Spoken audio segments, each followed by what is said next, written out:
Oui, donc on est de retour.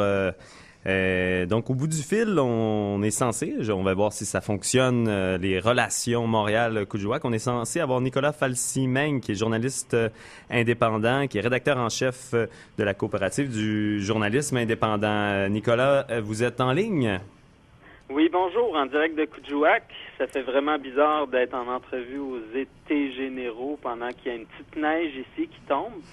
Oh, Est-ce que vous m'entendez bien? Oui, on vous entend très très bien. Mais écoutez, nous autres, on a un beau soleil de notre côté. On est toujours donc Saint-Laurent, Sainte-Catherine. Ça doit être très différent que de Coudjouac. Donc, on va faire vite. Nicolas, tu peux me parler donc, vous pouvez me parler de la consultation du journalisme indépendant que vous tenez en ce moment. Quel est le but de cette tournée-là et de quelle manière elle est organisée?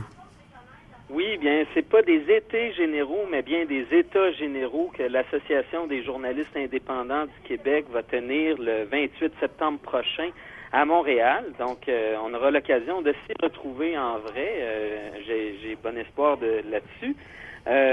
Et en préalable de cette consultation-là, qui se veut un événement fort de réflexion pour trouver des solutions pour améliorer la situation des journalistes indépendants puis l'accès de l'information, l'accès des citoyens à l'information au Québec.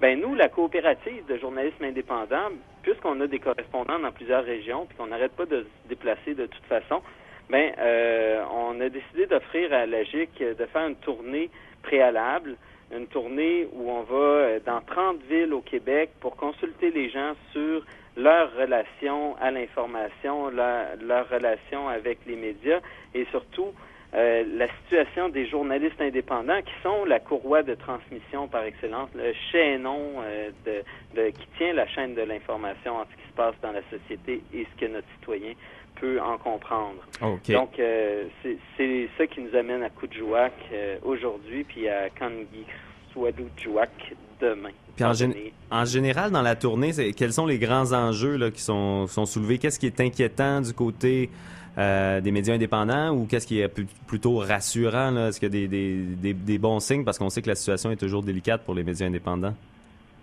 Oui, une constante de la tournée, c'est beaucoup la précarité. Ça, on le savait même avant de commencer. On sait que les conditions des journalistes indépendants n'ont pas évolué depuis 15 ans. En fait, n'ont pas augmenté. Les tarifs des piges, ça veut dire qu'en vrai, ils ont diminué avec l'augmentation du coût de la vie. Donc, on s'attendait pas à se faire dire que tout allait bien, évidemment. Mais avec la concentration de la presse, la convergence, on a une situation où le journalisme indépendant se retrouve pris entre l'arbre et l'écorce, où il y a de moins en moins de journalistes nécessaires pour alimenter les grands groupes de presse, parce qu'un article va se retrouver dans une infinité de plateformes. Les licences de publication sont en général pour l'ensemble de l'univers et pour l'éternité, et c'est dans les droits moraux. En tout cas, ça, c'est un jargon, mais on comprend que le journaliste n'a plus aucun droit sur son texte. D'ailleurs, je pense qu'il y a des problèmes en ce moment avec Transcontinental qui a adopté des pratiques peut-être qu'on peut juger inéquitables à l'égard des pigistes. Est-ce que vous pouvez m'en dire un peu plus là-dessus? Ce sont des pratiques qui sont inéquitables à l'égard des pigistes, mais qui sont malheureusement équitables avec le contrat qui est déjà en vigueur chez Québécois depuis plusieurs années. Donc, c'est peut-être juste une mise à niveau là qu'on a observée chez Transcontinental, mais le fait est que il n'y a pas de protection de droits d'auteur pour les pigistes auprès des grands groupes de presse. Et ça, c'est un débat c'est un problème qui est là depuis plusieurs années. Et notamment le rapport Payette suite à la tournée de 2010 de consultation du groupe sur l'avenir de l'information et du journalisme. Pardon, excusez-moi, il y a vous êtes dans un restaurant, je crois, avec... Oui, c'est ça. En tout cas, le groupe de travail sur le journalisme et de l'avenir de l'information au Québec avait conclu dans sa deuxième recommandation que ça prenait une loi pour protéger les conditions d'engagement des pigistes et garantir le droit à la négociation collective auprès des grands groupes de presse. Donc, on est loin du compte là pour l'instant. Et puis la tournée que vous faites, justement, vous êtes allé dans plusieurs villes du Québec et donc dans plusieurs plusieurs endroits où les communautés amérindiennes sont très présentes.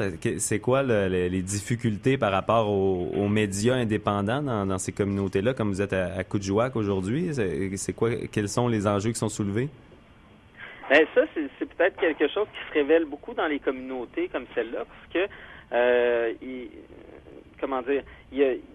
mais c'est un problème qui revient dans la plupart des villes visitées également. C'est celui de la proximité. On a une proximité importante entre les gens qui font la nouvelle, puis les gens qui la traitent, les gens qui la publient, et les gens qui la financent. Donc, dans une petite communauté, les gens qui achètent de la publicité vont être souvent ceux dont on parle dans les articles d'information qui se retrouvent dans le journal et que le journaliste, après, va croiser à l'épicerie. Puis bien souvent, c'est des milieux économiques qui sont très proches des milieux politiques. Donc, on voit facilement dans une localité, les gens qui sont en charge politique, avoir des liens avec les gens qui ont du pouvoir financier. Ça, c'est peut-être ce qui s'est révélé le plus dans les communautés amérindiennes, parce que ce sont des lieux où la radio entre autres, la radio a vraiment une importance communautaire. Les gens vont utiliser la radio pour leur message à leurs proches, dire oublie pas d'acheter une pinte de lait, ils font ça à Kuujjuaq. Et quand vient le temps de l'élection au conseil de bande, la radio a un rôle tellement important que les gens qui en sont responsables vont carrément éviter de poser des questions ou de faire un traitement de la nouvelle ou de l'information. Ils vont donner le micro aux élus. Et là, à Kuujjuaq, ce qu'on s'est fait dire par les gens de CBC North, c'est qu'on a un problème de relève native. C'est-à-dire, ça prendrait des nouveaux journalistes qui parlent inuktitut, qui viennent de la communauté des Inuits ici. Et malheureusement, on a de la misère à en trouver. Et ça, ça met en péril l'accès à l'information des citoyens.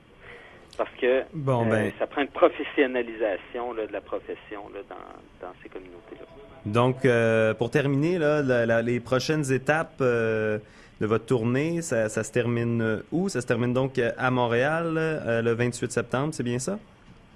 Les États généraux vont se passer à Montréal le 28 septembre, mais moi, d'ici là, et avec toute l'équipe du Journal Ensemble, on va travailler un gros chantier de traitement de l'information. C'est comme si on avait décidé d'écrire un article, mais qu'on avait mis 3 mois à faire de la collecte d'informations. Puis là, on a 3 mois qui nous restent pour le traitement de l'information. On se prépare à une édition de septembre, avec peut-être un ouvrage qui va être publié en même temps pour les États généraux. Et la tournée, elle finit à Kangirsualujjuaq demain, carrément sur le terrain. On n'a pas vraiment fait de réservation de salle. On a dit on va aller interroger les gens qu'on va trouver, et c'est un tout petit village, puis on a déjà des contacts. Bon, c'est parfait. Merci beaucoup, Nicolas Falsimeng. C'est tout le temps qu'on avait. Donc, on se revoit. On se parle bientôt donc pour voir les développements de ce côté-là. Donc, Nicolas Falsimeng, qui était rédacteur en chef de la coopérative de journalisme indépendant. Merci.